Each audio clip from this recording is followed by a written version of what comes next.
안녕하세요. 포사이트입니다. 다이애나 왕세자비의 사망 직후 여왕과 총리 사이에 펼쳐졌던 정치적 갈등과 봉합 과정을 살펴보는 The Queen 시리즈의 두 번째 방송입니다. 첫 방송인 1부에서는 영화 The Queen의 초반부에 토니 블레어가 총선에서 승리한 후 여왕을 만나 총리에 임명되는 장면을 살펴봤죠. 여러 가지로 미숙한 젊은 블레어가 이미 9명의 총리를 경험한 노련한 여왕 앞에서 쩔쩔매고 실수도 하는 재밌는 장면이었어요. 영국 국왕은 여전히 정치적인 역할과 권위가 있다는 것을 알 수 있었고요. 오늘은 그로부터 석 달 후 다이애나가 파리에서 애인 노디파이드와 파파라치에 쫓기다가 교통사고를 당해 사망하고 이에 대해 여왕이 국민의 바람과는 동떨어진 태도를 취하면서 왕실 전체가 위기에 몰리는 장면을 살펴보겠습니다. 영국 왕실은 여름 휴가를 스코틀랜드 벨모런 성에서 지내는 것이 관례입니다. 이곳은 성 자체도 아름답고 주변 숲의 풍경도 웅장하고 그곳에 사는 사슴을 비롯한 각종 야생 동물로도 유명합니다. 영화에서도 그 아름다운 모습을 여러 차례 보여주는데 그 자체로도 영화를 볼 맛이 나죠. 1997년 8월에도 왕실 가족은 벨모럴 성에서 휴가를 즐기고 있었습니다. 왕실의 시종장이 깊은 밤중에 자다 말고 급한 전화를 받고는 허둥지둥 여왕 부부의 침소로 달려갑니다. 여자 시종 한 명이 침실문을 노크하고 여왕을 급하게 깨웁니다. 맘? 일부에서 말씀드렸었죠? 원래는 맘이라고 발음해야 하는데 여기는 스코틀랜드라서 발음이 좀 다른 거죠. 깜짝 놀란 여왕이 시계를 보고는 어리둥절하면서 침실 밖으로 나와서 시종장을 만납니다. 시종장은 여왕에게 파리에 있는 영국 대사로부터 연락을 받았는데 프린세스 웨일스, 즉 다이애나와 관련된 심각한 일이 생겼다고 보고합니다. 이미 찰스 왕세자와는 이혼한 상태였으나 두 왕자의 어머니로서 왕실 안에서는 호칭을 유지하고 있었다는 것을 알 수 있기도 하죠. 가운을 챙겨 입고 여왕을 뒤따라 나온 남편 필립 공이 짜증난다는 듯이 소리칩니다. 걔가 이번엔 또 무슨 사고를 친 거야? 이 장면에는 연출진의 의도가 담겨있는 것 같아요. 다이애나의 사망을 둘러싸고 왕실이 고의로 살해했다는 소문이 퍼졌고 그 중심에는 바로 필립 공이 있었거든요. 그런데 이 장면을 시작으로 필립 공은 이 사건을 주로 언론을 통해 지켜보는 존재로만 묘사되고 있어서 다이애나를 고의로 살해하는 계획을 추진했던 것으로는 전혀 보이지 않습니다. 여왕은 물론이고 찰스 왕세자도 진심으로 충격을 받은 것으로 묘사되고 있어요. 찰스는 소식을 듣자마자 여왕 부부와 여왕의 어머니, 즉 퀸 마더가 TV를 시청하고 있던 방으로 달려와 개인 항공편으로 파리로 날아가겠다고 합니다. 그러자 여왕은 네가 그렇게 처신하니까 우리가 사치한다고 비판을 받지 라고 하며 못마땅해 하지만 퀸 마더가 찰스야, 내가 사망할 때를 대비해 늘 대기 중인 비행기가 있으니 그걸 타렴 하며 제안합니다. 그러자 여왕은 어머니, 그건 국가와 관련된 공무에만 사용할 수 있는 비행기예요. 어머니를 위한 비행기를 이런 일에 사용할 수는 없어요. 라고 반대하며 다이애나는 이제 왕실 가족이 아니므로 우리가 관여하면 안 된다고 주장합니다. 그러자 찰스가 다이애나는 어머니 손자들의 엄마잖아요. 라고 하며 분통을 터뜨리죠. 필립 공은 다들 제발 조용히 좀 하라며 TV 뉴스 좀 들어보자고 합니다. 결국 다이애나의 사망 소식이 전달되자 찰스는 자신의 방에서 소리를 지르며 괴로워하기도 합니다. 이 장면은 다이애나의 사망에 대해 앞으로 여왕이 처신하는 기본 태도를 보여주면서 이것이 영화 전체의 핵심 문제로 작용할 것을 암시하는 동시에 한간에 떠돌았던 필립 공에 대한 의심과 불륜으로 인해 인기가 땅에 떨어졌던 찰스를 어느 정도 옹호하고 배려하려는 연출진의 의도도 있어 보입니다. 실제로 찰스는 여왕에 비해서는 다이애나의 장례식 형식이나 절차 등에 대해 훨씬 더 열린 자세로 토니 블레어 총리와 협조를 합니다. 자신의 인기가 나락으로 떨어진 상태라서 국민의 여론에 훨씬 더 민감했기 때문이기도 하죠. 다이애나의 사망이 뉴스를 통해 보도되자 영국 국민은 충격과 슬픔에 빠져들었고 그녀가 두 왕자와 함께 거주하던 런던의 켄싱턴 궁과 버킹엄 궁에는 추모의 꽃다발이 바닷물결을 이루기 시작합니다. 영국 국민은 다이애나가 왕세자비로서 행했던 여러 봉사와 자선에 대해 감사하고 있었고 결혼하자마자 찰스의 불륜에 희생당한 불행한 여인으로 기억하고 있었습니다.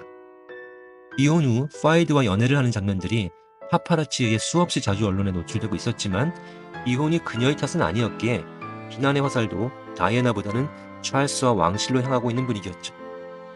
제가 기억하는 얼굴이 화끈되도록 민망한 장면이 하나 있는데요.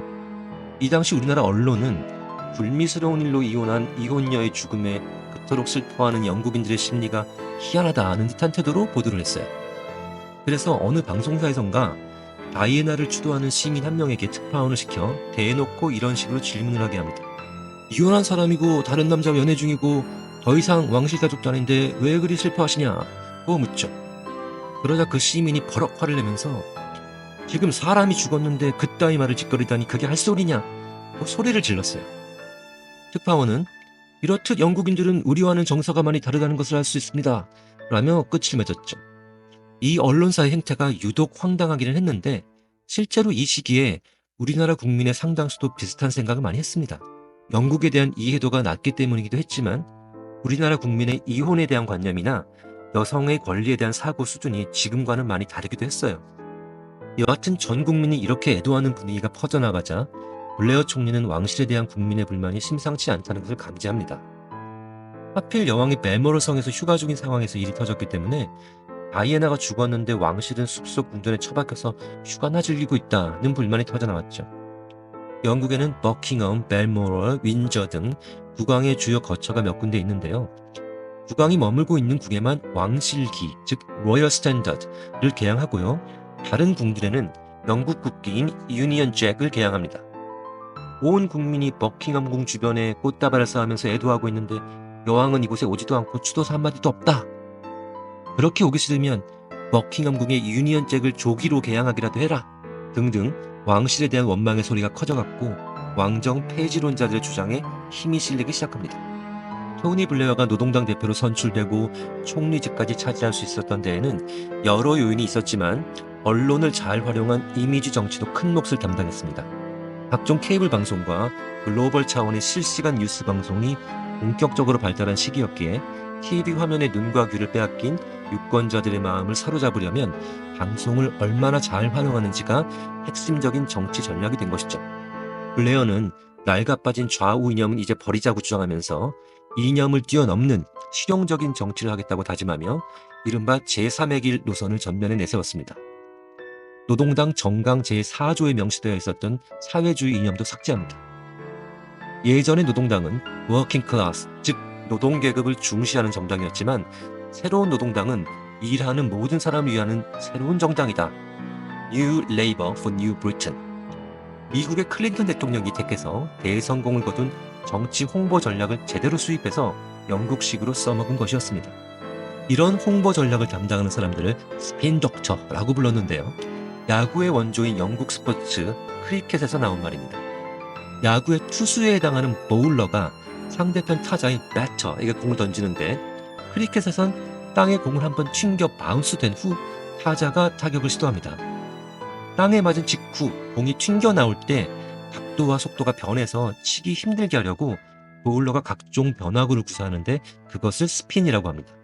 정치인이 내뱉은 말이 언론에 아주 효과적으로 전달된 후 그것이 유권자들의 마음을 사로잡을 수 있도록 단어와 문장을 잘 요리하는 것이 스핀 독터의 임무인 것이죠. 다이애나가 이혼 직전에 언론과 TV 인터뷰를 진행하며 우리 결혼 생활은 crowded, 즉 사람이 좀 많았다 고 표현하면서 찰스의 불륜을 돌려깎고 결국에는 자신이 왕비가 될 것 같냐는 질문에는 왕비가 되기 힘들 것이다. 왕실에서 내가 그 자리에 앉는 것을 원치 않는다. 나는 사람들의 마음속에만 남아있는 마음속 프린세스가 되고 싶다. 고 한 적이 있어요. 엄청 유명한 인터뷰죠.